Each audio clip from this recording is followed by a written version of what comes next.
I come to realize that the power of words is so important. It's like a double-edged sword.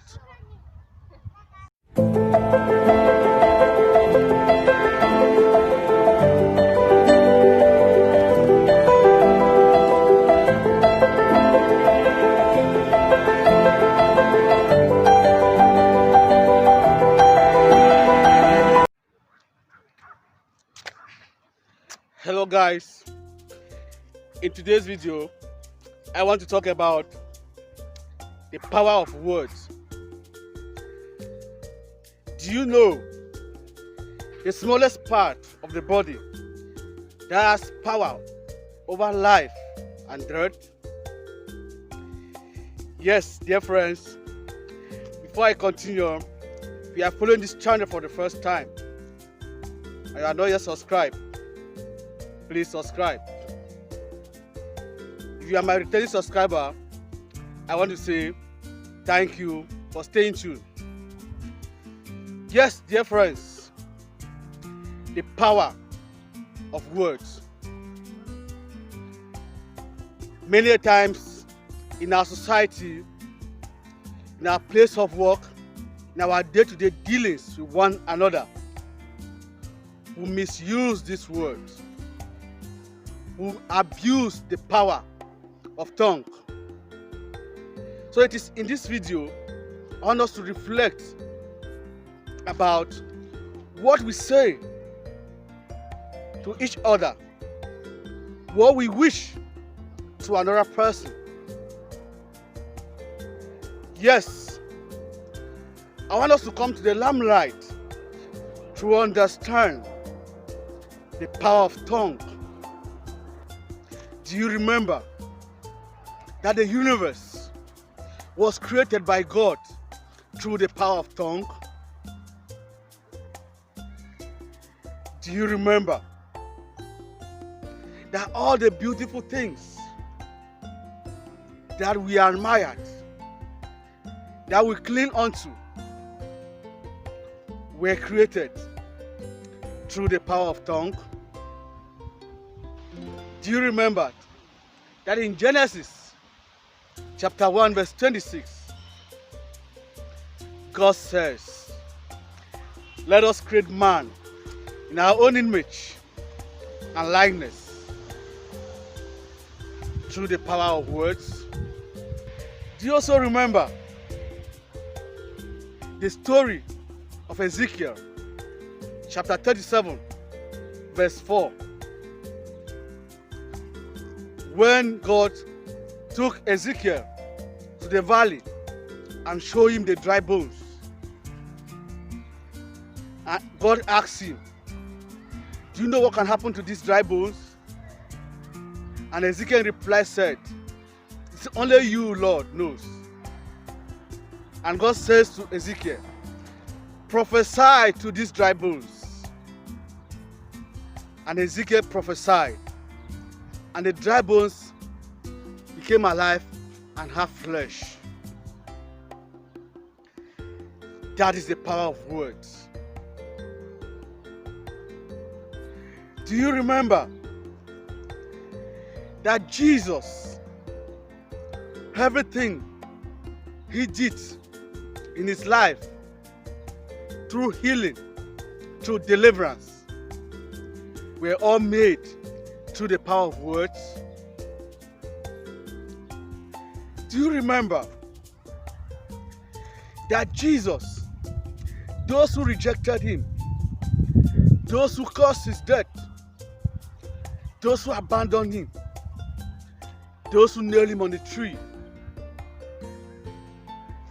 they did that through the power of words?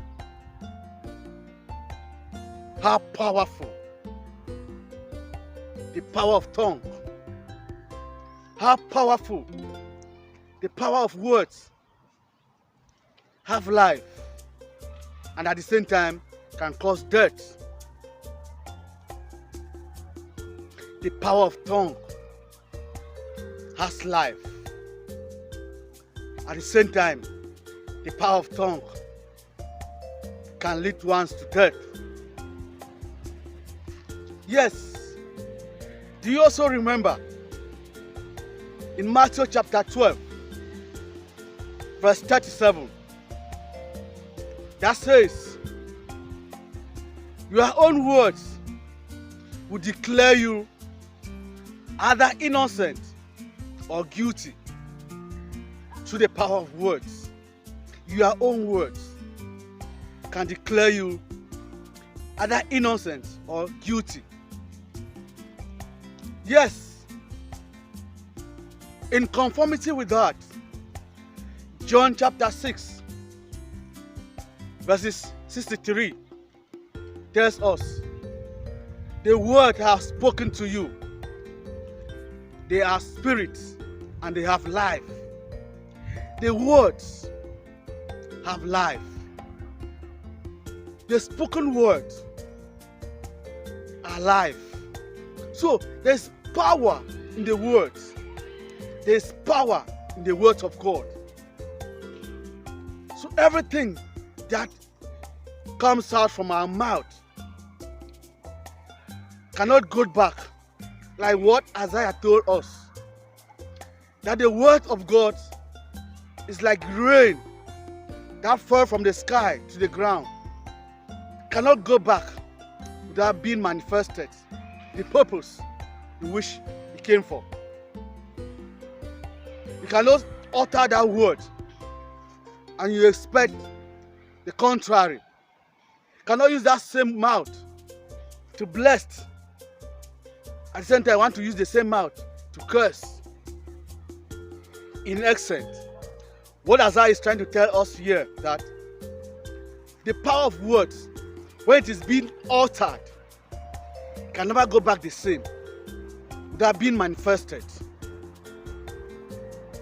That is the power of words. Yes, St. James makes us to understand that the tongue is the smallest part of our body,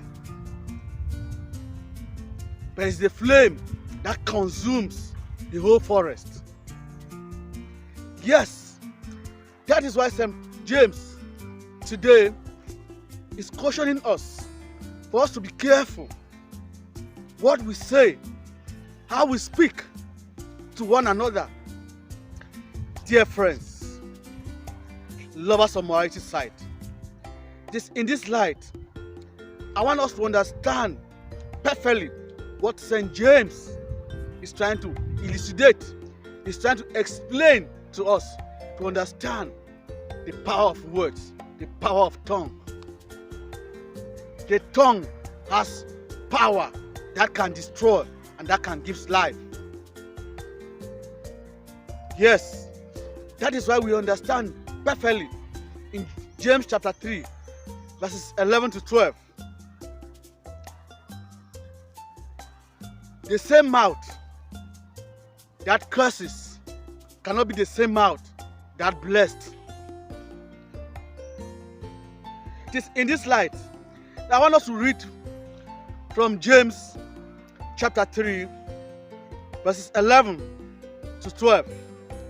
What St. James trying to make us to understand the power of tongue. Can both fresh water and salt water gush forth from the same source? Can a fig tree produce olive, or a grapevine give figs? Neither can the sea give fresh water. We understand this perfectly. That's what St. James is saying. A mouth that curses cannot be the same mouth that blesses. It is impossible. That's why we need to be watchful. We need to be careful what we speak to one another. What comes from our mouth should be something that will bless each other. Should be something that will bless our brothers and sisters, not the word that we use to curse them. Dear friends, if you look in our society today, you bear with me, we all have misused that word, the power of tongue. Most often, we use that word to destroy. Most often, we use that word to curse. Most often, we use that word to make sure somebody should not progress. The scripture is clear. It's telling us the exact what we ought to do, what we need to avoid. That is why many a times in our society, see the power of word is being manifested every day in the political arena, in religious perspective. Politicians use this word to destroy the society, to destroy the common masses which they're supposed to protect. Can you imagine a president will land from the airport and declare war to the citizens, send the military to destroy the citizens? The power of words. See, through the power of words, many times pastors, men of God, when they got angry, say, I will curse you. And they begin to stand at the pulpit or at the altar and begin to vomit words of destruction. Yet, the same pastors will stand and say, I bless you. What a disgrace. What a disgrace. What a humiliation. What a disgrace to the ministry. Dear friends, lovers of morality side, in this light, I want us to understand perfectly the power of words. Our mouth should be as a tool to bless.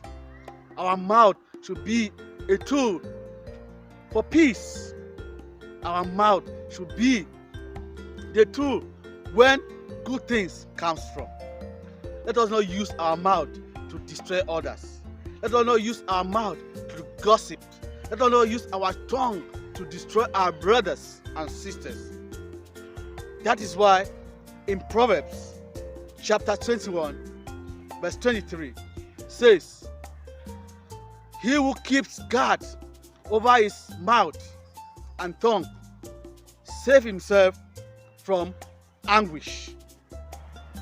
Let us, dear friends, learn to bless. Let us, dear friends, use our tongue to make our society becomes a better place. You know, in morality side, our goal is to build a better society. Our goal to live in a peaceful society. Our goal to live in harmony. Yes, let the word of God be our guide. Thank you for watching. See you again in another video. Bye-bye.